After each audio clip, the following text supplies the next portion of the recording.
இப்போ கீரை மசியல் பண்ணி காட்ட போகிறேன். ஓகே. அதுக்கு கீரையை நல்லா வாங்கிட்டு வந்து இப்படி ஆஞ்சு வச்சுவோங்க. வாஷ் பண்ணி க்ளீன் பண்ணி இந்த கீரையை நல்லா வாஷ் பண்ணி வச்சுக்கணும். நல்லா வாஷ் பண்ணணும். அதுக்கு வந்துட்டு கொஞ்சம் மஞ்சப்பொடி,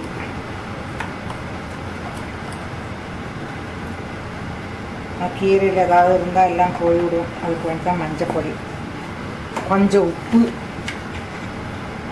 அதனோட கலர் மாறாக்கி இருக்கும். அதுக்காக உப்பு போடுறது பார்த்து போடணும். பார்த்து போட்டோங்க. கீரை வேகம் உப்பு ஜாஸ்தி ஆகிடும். நமக்கு நிறைய இருக்கிற மாதிரி இருக்கும், கம்மியாக போயிடும். அதனால உப்பு பார்த்து போட்டுங்க. ஒரு பிஞ்சு சுகர், அந்த கலர் பச்சை கலர் அப்படியே இருந்துருக்கு. ஓகே. அதை போட்டுட்டு கேஸில் வேக வச்சுருங்க. ஓகே. அது வேகட்டும். ஒரு 4 தலை தலைக்கணும். பார்த்தா ஒரு 5 நிமிஷம் தலைச்சா போயிடும். அது சரி. கீரை வெந்து போயிடும். வெள்ளம் அது கொஞ்சம் வெள்ளம், அதிகம் வெள்ளம் வேண்டாம், கொஞ்சம் வெள்ளம். கீரையே தண்ணி விட்டுக்கு. இது இப்போ ചിലവാ நல்லா நசுக்கி சின்ன சின்ன சின்ன நறுக்கி போட்டுப்பா. എന്നിട്ട് മിന്നാല ഞങ്ങൾ அப்படிதான் செய்வோம். நறுக்கி போட்டுண்டு அதை நல்லா சட்டியில் போட்டு மத்தால மசிப்போம் மசியலுக்கு. ஓகே. ஆனால் வந்து இப்போ அதெல்லாம் நான் மிக்சியிலே போட்டு ஒன்று அடிச்சு காட்டுறேன்.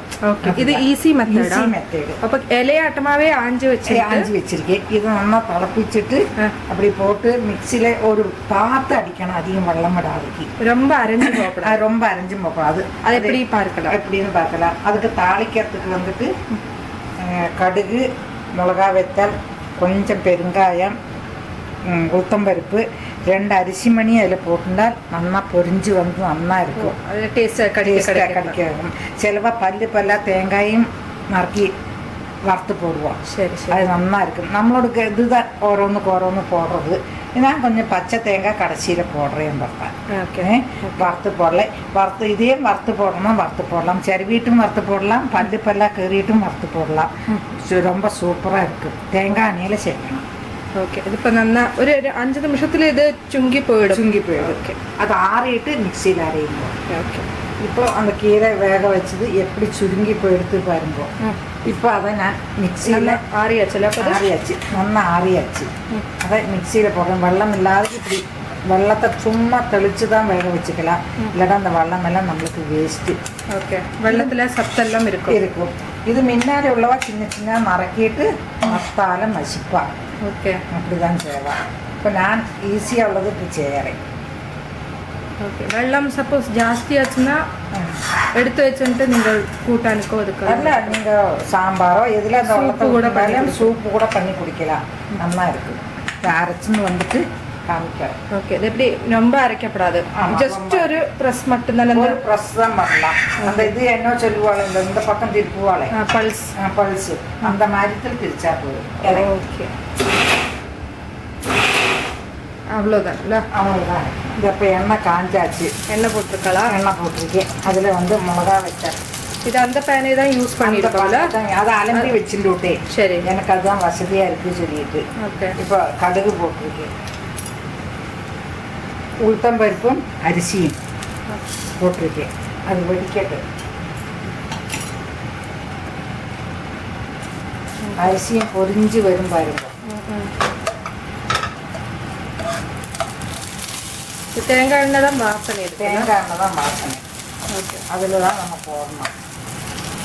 இது வந்து இந்த கீரை வேக வைக்கிறத அது மூடி வச்சு வேக வைக்காது. அது மூடி வச்சு வந்தால் அதோட சத்தெல்லாம் போய்விடும். அதில் வெள்ளத்தையும் சும்மா களையாதுங்கோ. அந்த வெள்ளத்தை எடுத்து நீங்கள் வந்து சூப்பு பண்ணி குடிக்கலாம். இல்லைன்னா ஏதோ குழம்பு வைக்கிறத வச்சுவோங்கோ, அதில் விட்டுவோங்கோ. அந்த சத்து போகாய்க்கு அப்படியே இருந்துருக்கு. ஓகே. மாதிரி கீரை, கேபேஜ் எல்லாமே நான் அந்த மாதிரி இலை இதாக இருக்கிற சாதனங்கள் எல்லாம் மூடி வச்சு வேக வைக்கக்கூடாது. ஓகே. മാത്രമല്ല അതിനോട് വെള്ളത്തിൽ അധികം നിറയെ വെള്ളത്തെ വിട്ട് ഇത് പണിട്ടത്. എന്ത കായം നിറയ്ക്കാനാലും നിറക്കിയിട്ട് അലമ്പാകുമ്പോൾ അലമ്പിയിട്ട് നിറക്കുമ്പോൾ സത്ത് പോകാതെ. സത്ത് പോകാതെ.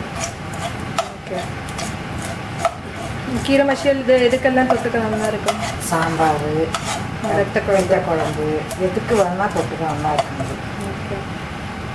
நல்ல சத்தான ஒரு இது. நல்ல சத்தான ஒரு சாதனம். குழந்தைகளுக்கு கூட பிசைஞ்சு கொடுக்கலாம். ஓகே. கொஞ்சம் வயசானவா இருந்தால் அந்த அரிசி உளுத்தம்பருப்பு போடுறத கொஞ்சம் அது கடுக்குன்னு இருக்கும், கொஞ்சம் நேரம் கழிச்சு கொடுப்போம். அப்போ அதில் ஊறிவிடும். ஓகே. பல்லு இல்லாதவா இல்லை, எல்லாரும் பல்லு வச்சுக்கிறா அத்தியாவசியமா. இது எந்த கீரையில் வேணால் பண்ணலாம்? எந்த கீரையில் வேணால் பண்ணலாம். இந்த பாலக்கு கிடைக்கிறதா? பாலக்கிலையும் பண்ணலாம். வெள்ளம் விடாதைக்கு வேவிக்கணும்.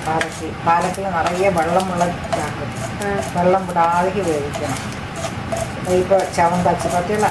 சரி, இந்த அரிசியும் செவந்து விட்டுறியா? எப்படி செவந்துருக்கு பாருங்க. இப்போ இதில் சிலவா தேங்காயும் பல்லாக கீறி போட்டு இது பண்ணுவா. இதில் நம்ம செருவின தேங்காய் ஆக்குனாலும் இதில் போட்டு வறுத்தா போயிடும், நல்லா இருக்கும். நான் இப்போ பச்சை தேங்காய் தான் போட போகிறேன். சரி, இது தேங்காய் வேணால் இதில் போட்டு வறுத்துட்டா அதுவும் நல்லா இருக்கும்.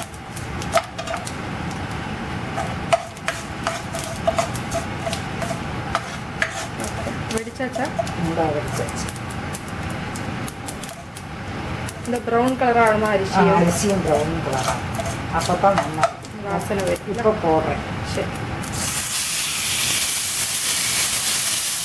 இந்த ஃபுல் பாத்திரம் இருந்த கீரையாக்கமல்ல சுருங்கி போயிடுச்சு. நான் அது கேஸ் முறுக்கி விடுறேன். பாத்திரம் கிணம் இருக்குது, அதனால அது தேங்காயும் போடுறேன். உப்பு நீங்கள் எப்படி பாடணும் பார்த்து போட்டுவோங்கோ.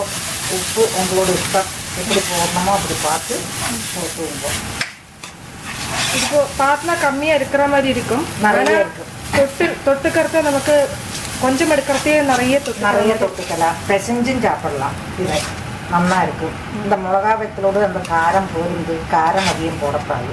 சரி, அந்த மிளகா குறைச்சி கொட்டுறதோட காரம் தான் வரும். நீங்கள் உப்பு இதெல்லாம் பார்த்து போட்டுருங்க. எப்படி இருக்குது என்ன இருக்குது பார்த்து. இது இப்படி இருக்கும் கீரை மசியை.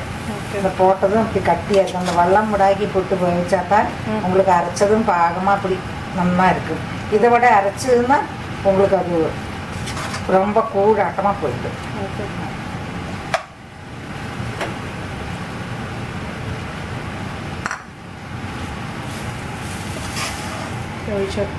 ஒழிச்சு வச்சிருக்கேன் கீரை.